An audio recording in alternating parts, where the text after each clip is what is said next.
guys, welcome back to the channel. I'm Office Bloke Daz. I'm Office Bloke Mike. Here we are, the Office Blokes. Indeed we are. Minus Max. Yeah. Unfortunately, unfortunately, he's on holiday. I thought you could say something else. I was. I thought you knew something that I didn't.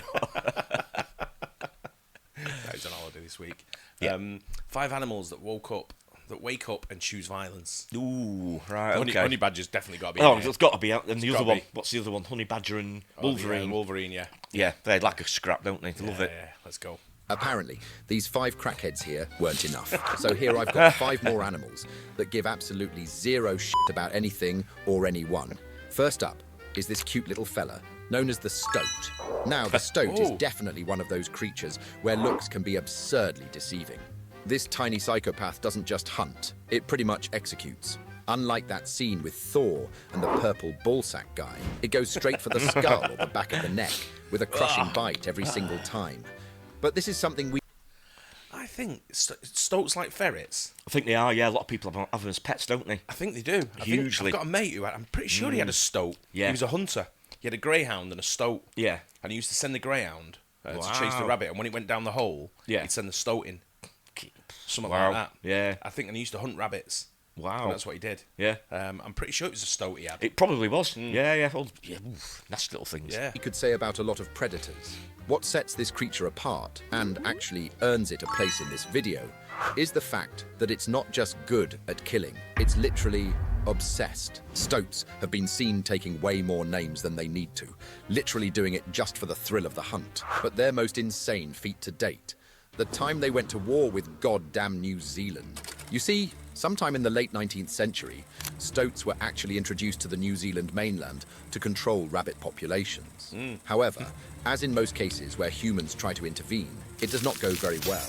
These stoats quickly became a massive problem themselves, spawning like crazy while also killing millions of birds in the process. And in 2022, one single stoat somehow made it onto a predator-free island over 1.5 miles away, which means it had to swim there all by itself. And this incident triggered a literal national emergency, as this one lone stoat threatened rare birds like the kakapo, a species found only there. The government launched an 8-month, $300,000 operation. Helicopters, thermal imaging, traps, dogs, all for this one little furry psychopath. After months, they eventually got it, and its reign of terror was over. The next creature on our list is from the land of baguettes and wretched Vikings, namely the European badger. Now, before we continue, these videos actually take a lot of time and effort to make, so it would mean the world to me if you could leave a like on the video, as well as maybe commenting your thoughts down below at the end. It truly does help out a lot with the algorithm. Anyways, thanks in advance. This creature is basically a slightly more distinguished and classy version of its slightly drunk, permanently grumpy cousin, the honey badger.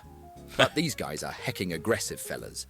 Unlike most members of the mustelid family, they actually live in large groups of up to 15 members, and they love to recreationally fight each other. They're also known to tank head-on collisions with blasted cars and walk away like nothing happened. Anyway, when they're not goofing around, they're well known for their lack of fear toward humans. They literally don't give a shit. Not live, who you I've are. not, I don't think. If they find you annoying, they'll follow you home in broad daylight and mess up your heckin' trash can. They aren't really considered dangerous though, since they rarely follow through with their life-cancelling plans. They can also be easily spooked, like these ones getting absolutely humbled by this abominable goat. But don't get it twisted. These guys will go full feral mode if cornered, so do not underestimate their tenacity. Next, we have the feral little sloth bear. What's It that? might look like it's in a constant state of hungover confusion, but this creature is one of the most powerful animals I've included so far. These chaotic tanks will literally go toe-to-toe with other life-cancelling machines, like the sin-stained leopard, or even the striped menace that is the Bengal tiger. And this is what those tigers look like when actually hunting prey. Truly terrifying indeed. So the fact that these smelly-looking creatures actually win these confrontations most of the time is genuinely impressive. But the real danger isn't to other predators, it's to people. You see, sloth bears are actually responsible for more human attacks. Have you ever seen one of them? Never seen one How of them. scruffy that looks and everything. Isn't it? It looks right. Weird little Looks creature. like a homeless bear. If that makes sense, right? No porridge where he lived, right? You know what I mean? Right? He needs an haircut, doesn't he? I mean, he needs his tidying up a bit. That looks What a weird, mess. man. Look at them all taking pictures. I'd be gone. No, absolutely, yeah. They're taking photos. Yeah. I'd probably throw one of them in front of me. Especially, it's like you're saying, they're responsible for more attacks on humans. That's what he was getting into there, wasn't he? Yeah. In India than almost any other wild animal. And unlike most other bears, they don't give warnings. They simply charge, often in broad daylight for reasons no one really understands. Next, we have the most underrated mustelid I can think of. The yellow-throated marten. This Pokemon-looking ass is on some absolute demon time.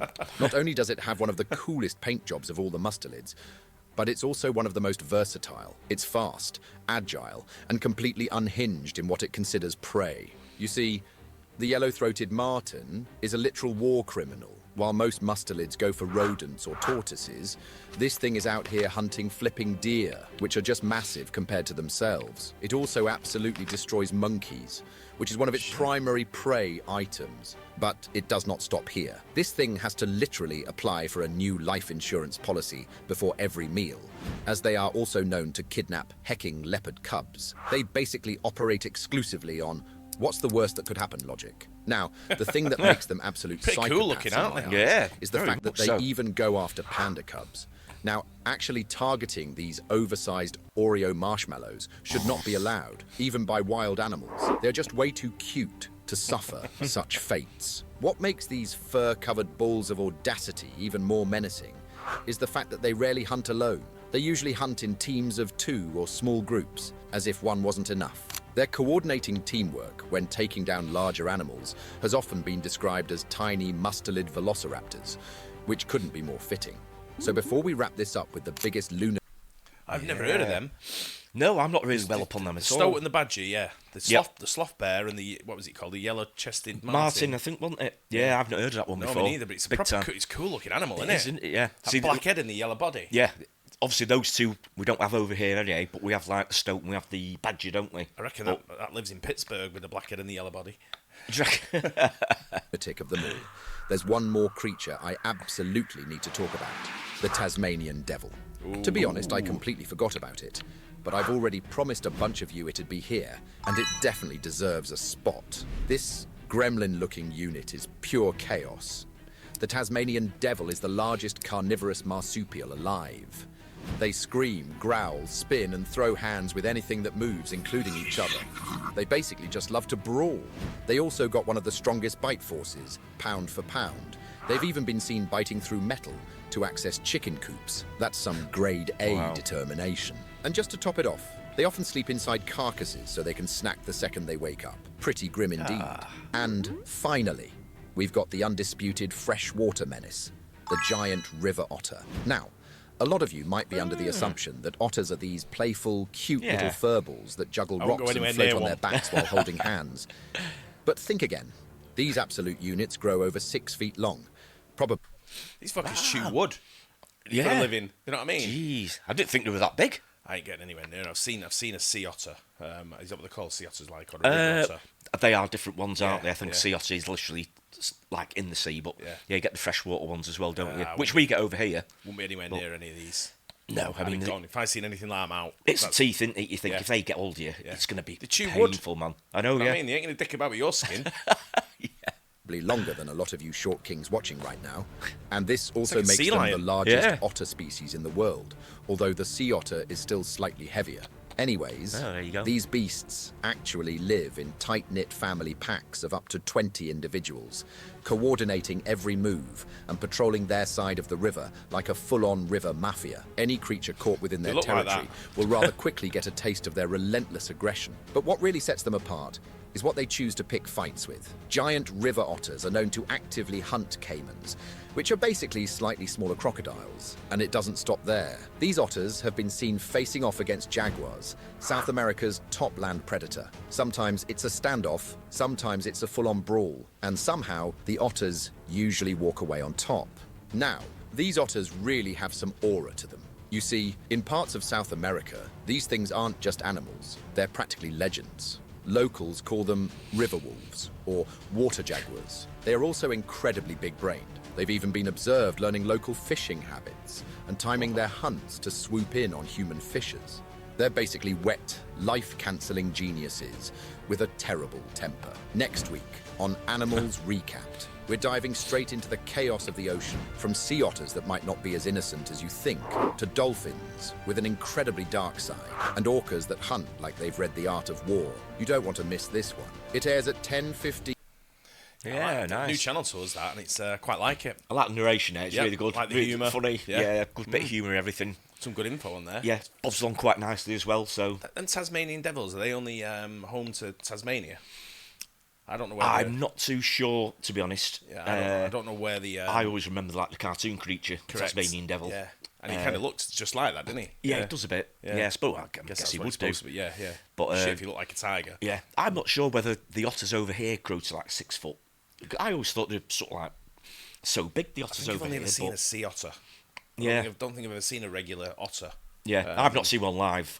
At all. Yeah, it's funny how you get all these animals over here. And they say like we have to have a badger coup and all that kind of stuff. And, a badger cull, sorry. And I'm like, I've never seen a badger. I think they're more nocturnal badgers, aren't they? I think they pretty much come out at night all the time. Do I. A bit like foxes and stuff like that. Probably don't get them in the main city though, do you? You know what I mean? Exactly, yeah. But I mean, they're all on the countryside, aren't they? So it's unlikely you're going to see them. You see foxes local sometimes. I see foxes, yeah. Because we've got some near us. Yeah, same. But I've never ever seen a badger. But I'm guessing, I think a lot of it's near farms because they spread disease and stuff, don't they? Which is why they tend to have a cull every now and again. But some real vicious little things there. It makes me laugh how some of them aren't massive, but they just stand up for themselves against like tigers and lions and stuff like that. Because the honey badger is tiny in comparison to some of the massive like things that you scraps with. Oh, ferocious little thing, though, isn't it? It really is. I still don't think anything can beat the honey badger. I mean, the wolverine comes like they're close, aren't they? There's not much in it, but I mean, I've not seen anything as badass as a honey badger. Yeah, they just kick ass, don't they? They don't care. Some good info on there because it's a lot of stuff you don't even realise. Yeah, big time. You think if you see an otter, you'd be like, oh, look at that. Oh, cute, you would? Yeah, that's and then it'd eat you. That is what you get when they're on the back like that. Just you think, holding hands. Cute. Yeah, but if you get anywhere near it, your hand would be off on it. Anyway, enjoyed that. Good channel. Yeah, it's a good one. Hopefully you did as well. Don't forget to like and subscribe and see you on the next one. Cheers. Cheers.